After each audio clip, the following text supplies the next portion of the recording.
like, you're an inmate fucker, you love fucking inmates, da, da, da. I didn't say shit, but watch how I do you. You give me a vibe and a feeling like one I won't ever see again. This music, like I said, she won't heal it. Like one I won't ever see again. We blow the smoke. Hello, my queens and kings. It's your girl Maroon Nikki back again, time again with another video. Yeah, so y'all already know the vibes, my loyal royals. Go ahead and like this video. If you're new to my channel, welcome. Feel free to check out my prison story times where I talk about my experiences as a female corrections officer working in a male prison, y'all. Now also don't forget to check out my other story times because honey, you're gonna love it here. Being how I know you're gonna love it here, go ahead and like this video. Make sure you subscribe and push that post notification bell so you can receive a notification of my post when I post. So y'all, let's get into it because you know what I don't like to do, and that's what?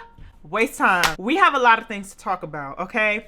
We have a lot of things to talk about. Let me give y'all the background, let me give y'all the rundown so you can understand why I felt the way I felt in a moment. So as y'all know already, when I was working at the prison, I was working in the same building for mad long, like well over 6 months. So we had a captain change where the night shift and the day shift captains would switch. Our captain came in there and she was like, all right, things is going to change up. I'm moving people around because there's no reason why people should be having favorites and all types of stuff like that. I don't play that. I want everybody to be well versed on multiple positions in case if things goes wrong. I need to be able to move y'all and know that you're gonna hold it down. So I respected that because a lot of politics and bullshit was going on. People was just thinking that they was only supposed to do one thing and we was really all the same rank. Now there are some things that they can stick to because they tried to make me mow the lawn one time, mow acres of land and shit like that. And I was like, oh no, I don't do that, honey. And they felt the way, but at the end of the day, that's not in my job description and I'm natural. Who is about to sweat out? No, I'm not sweating out my edges for nobody. I didn't have no protective style. It was just my raw diggity dog hair and you want me out here mowing grass?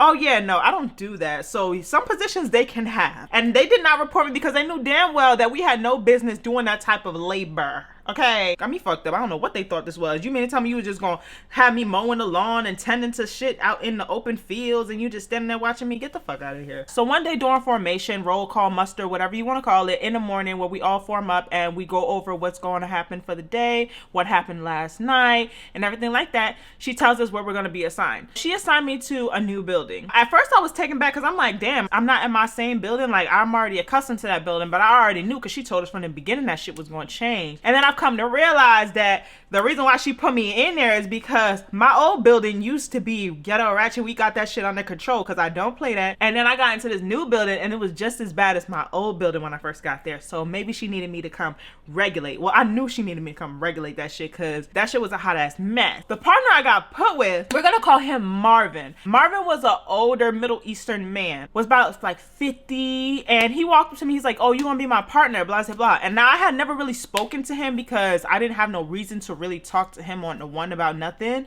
It would usually just be work related, like, hey, do you have this in your building? Nah, then I hang up the phone. But we actually gonna be working together. He seemed somewhat excited. So one of the people that I was cool with, one of the officers, now I wasn't beefing with all the officers, y'all, don't get it twisted. I was cool with quite a few of them. One of them walked up to me and started laughing. They was like, oh, you working with Marvin? I'm like, what you mean? Yeah, I'm working with Marvin. Why? He was like, good luck. I was like, what you mean good luck? Why you laughing? He was like, you gonna see why. And I was like, what you mean I'm gonna see why? So he was like, we're gonna see how long this lasts. And I'm like, what the fuck is going on? Because I don't like that. Don't try to give me no warning, but you're not trying to tell me what's tea. Then another person walks up to me again, another lady, and she was like, oh, sweetie, good luck with Marvin. Usually women don't last in the building with him. So the first thing I'm thinking is, damn, you know, like, I didn't want to take it there, but I had to take it there in my mind. Let's be real. Let's be honest. I'm like, damn, he is an older man, and, you know, he's from the Middle East. You know how they feel about women. Like, they, you know, sexist, they misogynist. Like, you know what I'm saying? Like, these are the things I'm thinking, because I'm like, yo, low-key, he probably don't do well with women telling him what he needs to do. So I was like, damn, maybe that's really what it is. When I started working the building with him and I started like kind of feeling him out and stuff, I've come to realize that, baby, it's not only that. Yes, that was a contributing factor. So I was not wrong. So don't get that twisted. I was not assuming on my ass, but that was not the main contributing factor, honey. As I was working the building, I started doing rounds and started being around the guys, the inmates, and started really talking and moving and doing what I do and getting that building under control. I started noticing that he got a little attitude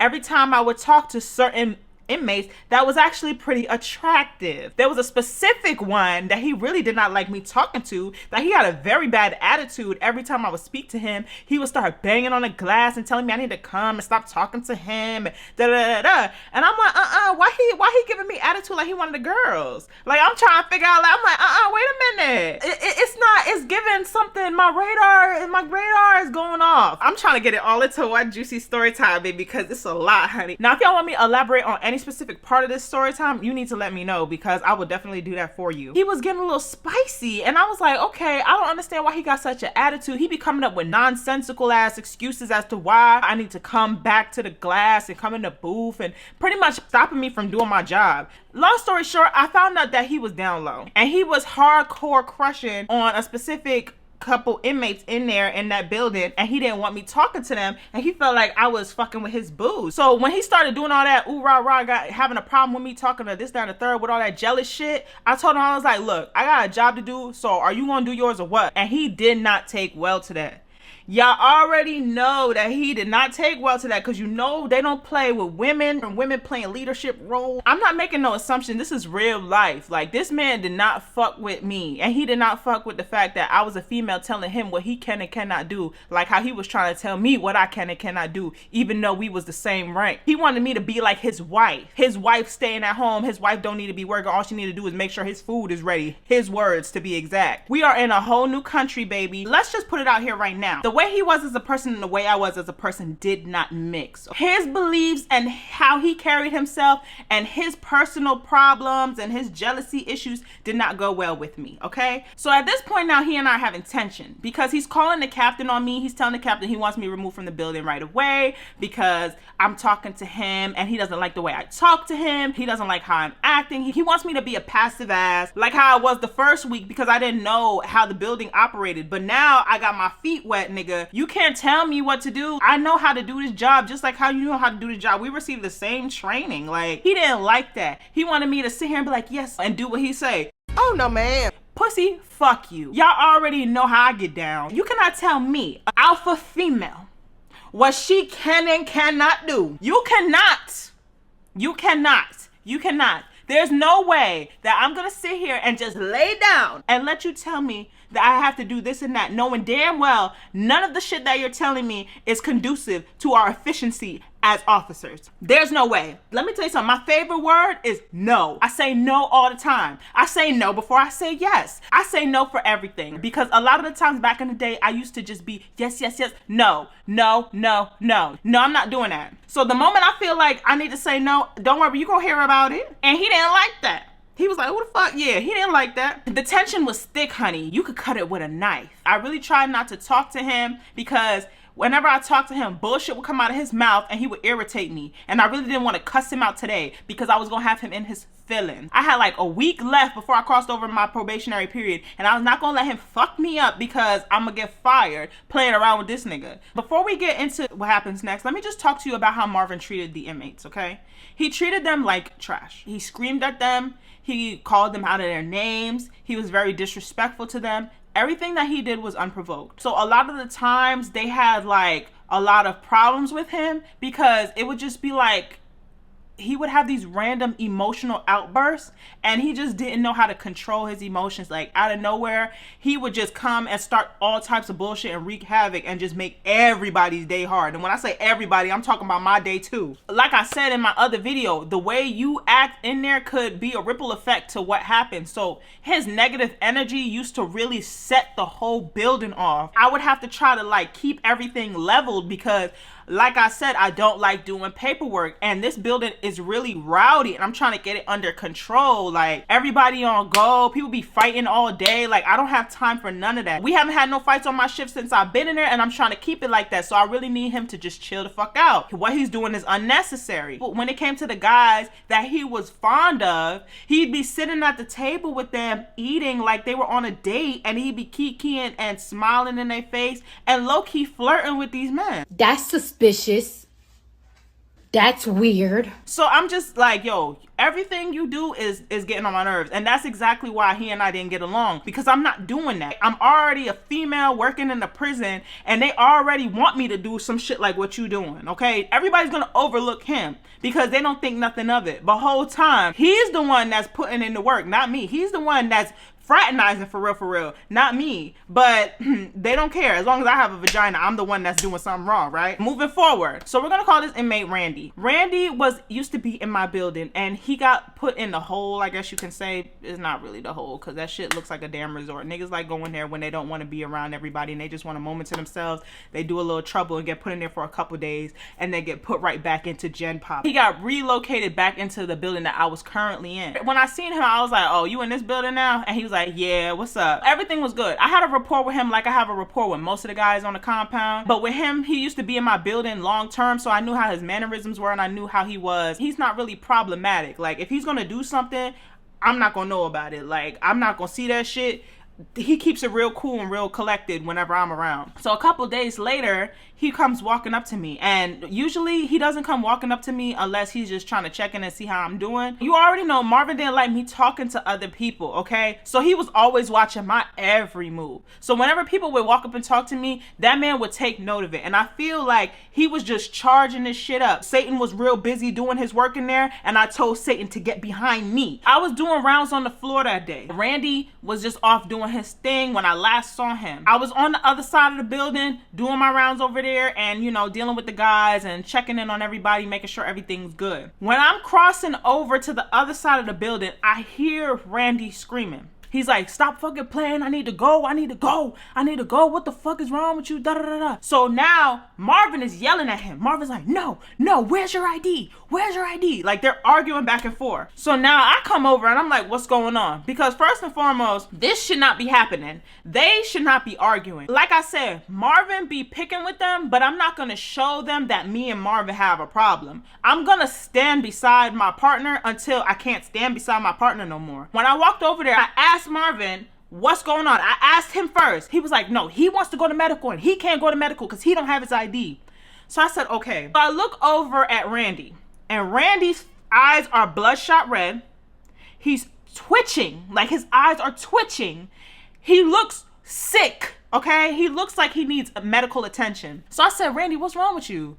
What's wrong? He's like, I'm having problems breathing. Like, I think I'm having an allergic reaction. Like, I'm having problems breathing. Now I'm stepping in. I'm like, all right, just step back. Let me talk to Marvin and see what we could do. I tell him to step back, and then I'll be right back. And I rush into the booth and I go talk to Marvin. I'm like, Marvin, I'm not even gonna hold you. We need to let him go to medical because he does look sick and he's saying he cannot breathe. He was like, no, he don't have his ID, and I don't know if he really in this building. I don't know if he's who he says he is. And I said, okay, well, this is his name because he used to be in my building. This is his name. He's on this bed because I know all their names. I know exactly what beds they're on. Yo, my memory is sharp, honey. I know where everybody is. And we have a big book where if they don't have their ID or anything goes down, we can find out what bed they're on, what their name is and everything. And I said, look in the book and find his bed and let him go to medical because I think something's really wrong and I think he needs medical attention. He's like, no, I'm not letting him go. I'm not letting him go. No, he's not. So he's over in the corner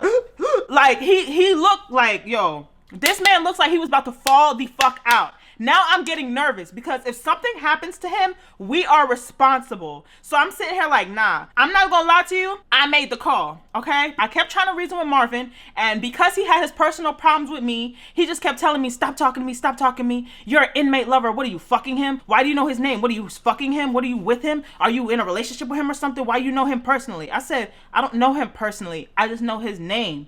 And I was like, you know what? Okay. I'm just gonna walk away because at that point, when you start accusing me of fucking inmates and shit like that, now you disrespecting me as an officer. If you don't like me, that's fine. But, you know, watch your mouth.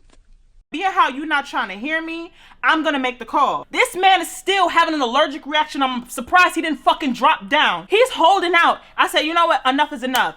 I go on the radio and I call medical and I tell medical, we need help right now. And then I ended up having him escorted to the medical facility where they said he was having a medical issue and an allergic reaction. I had to think fast. I have no time to worry about him because whatever he feels about me is gonna have to wait. And whatever he's feeling about these guys is gonna have to wait. I don't know if it's personal or whatever's going on with him, but he needs to get that shit under control. This man could die on us for all we know. This is not my first time saving another life when an officer felt like an inmate wasn't important enough to receive medical help. This is not my first rodeo, okay? Where they feel like these guys are not human or they have their own personal feelings towards them and would rather sit there and see them die. And some of these guys don't even be in here for no crazy shit. The guy that you feeling your malice towards, that's how I know. That's how I know it's directed towards me, because that nigga wasn't even in here on no wild shit. That nigga was in here on some fucking weed and you mad at him. Like, I don't understand. I feel like that shit was personally towards me.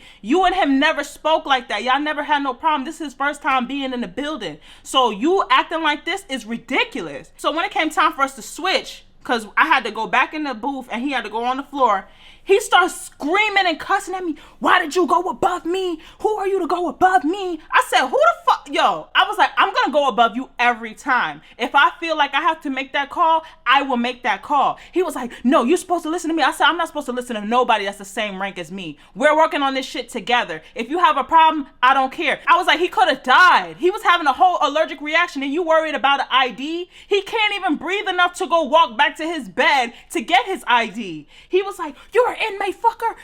I haven't heard any of my gay friends I've use this never heard phrase. this from any gay person. No. You love fucking inmates. Da, da, da, da. He started screaming, you want to have sex with inmates. Da, da, da. Start going off, right? Cool. I didn't say shit. I didn't say shit. I was so mad. I wanted to punch him. Okay? I wanted to punch him. And now you being disrespectful to the way I do my work as an officer, because I bust my fucking ass, okay? And you sitting here trying to disrespect me because you have your own personal feelings towards me, and I feel like you're really mad because I'm a female, because everybody's saying that females don't last, people telling me you only want to work with men, people telling me all shit like that. I'm telling you, as a human being, it is weird, and you look weird. I'm starting to really realize that you want me to lay down and just be a yes woman, and that's not what the fuck I am, okay? And my captain told me in so many words that she's already aware, because he keeps calling her and keeps complaining about me, and she says she refuses to remove me because she knows I'm more than capable of getting him in line, because I'm strong enough to handle him, because he keep running every female out of there, and it's not gonna work like that. All right, it's not. He's gonna have to get used to it or get the fuck lost. And that's point blank, period. So I said, okay, I'm not gonna cuss you out, but watch how I do you. I get out of my probationary period in 1 day. And you know what I did after he did that? I went into HR and I wrote his ass up. I wrote him the fuck up. He was mad as hell. Yeah, you thought you got the last word in. Yeah, you was calling everybody and telling everybody I fuck inmates and shit like that. Okay, cool. Let's see how we do this. So when I reported it, the warden got involved. Okay? The warden calls us down to a meeting. The warden reads out my report to Marvin and asks Marvin to say his piece in front of me. Marvin said that he felt disrespected because I went above him and made that call to medical without his consent because he told him he needed his ID. You know what the warden said? The warden was like, so let me get this straight. An offender was having an allergic reaction. He was having a medical issue right in front of you. He sought you out for help. And you're mad because she called for medical and you wanted an ID, and because he couldn't provide you with an ID, you were going to deny him medical assistance? Is that correct? So now Marvin like, well, no, sir, but she didn't. He's like, no, forget what she said, okay? You've been working here for over a decade. So run it by me again. An offender needed medical assistance. So now I'm sitting in the corner, I'm like, yeah, Warden, rip his ass up. I'm like, yeah, rip his ass up. When I tell you he chewed that man up, he chewed Marvin up in front of me. He wanted me to bear witness to the slaughter, yo. And low key, I was I was laughing on the inside of everything because I'm like, yeah, that's what you get, nigga. That's why I say to y'all, don't be afraid to write their ass up, because he needed that. He needed to be regulated. And then he looked at me and he was like, I want to let you know right now that you made a great call. You did a great job and you are a great officer. You do not need to sit here through that anymore. I am so sorry that happened to you. I will take it from here. So I said, okay, and I left, and he left him in there, and I don't know what the fuck he did with him. Because when I got back to the building, when we was both back on post, he was acting like he had some sense, okay? He was not feeling me. He still was mad, but he wasn't coming out his neck. He wasn't coming out his face all wild, giving me side eye, making phone calls about me, of course, but he's not saying shit to me. And that's perfectly fine. As long as you don't do that, we don't got no problems. I wrote his ass up. I put that shit together so well, he had no choice but to get chewed up by the warden. No choice. So yeah, y'all, that's the end of my story time. So my loyal royals, if you like this video, don't forget to push the thumbs up. And if you're new to my channel, don't forget to subscribe and push the post notification bell. Don't forget to follow me on Instagram and all my other socials. I will put that down in the description box below. And I want to thank you so much for watching this video. If you're still here, my queens and kings, you know what I want you to do, and that's what? Stay blessed and stay royal, and I'll see you in my next video. Bye bye.